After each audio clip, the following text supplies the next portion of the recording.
How do Bible parables interpret wealth and poverty? Imagine a story that reveals what really matters in life beyond just money. That's what biblical parables do.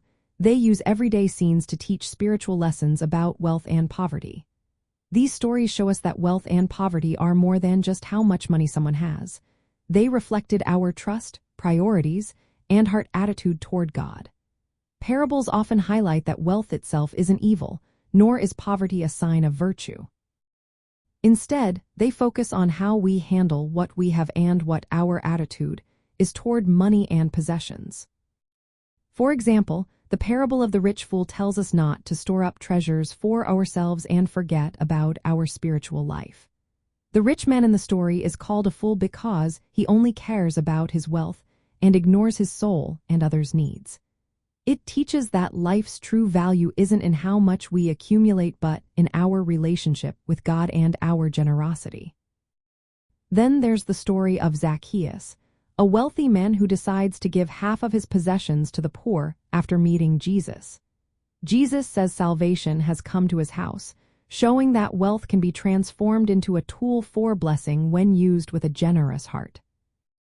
The story of Lazarus and the rich man contrasts a poor man who suffers on earth but is comforted after death with a rich man who lives in luxury but faces torment.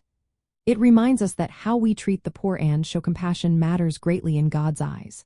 The Bible also says, "Blessed are you who are poor, for yours is the kingdom of God," which means that being materially poor can lead to spiritual blessings because it often makes us humble and more dependent on God. In practical terms, biblical teachings encourage us to see wealth as a gift from God, meant to be managed responsibly and shared generously. Christians are called to avoid greed and worry about possessions, trusting that God will provide. True security isn't in money but in God's grace.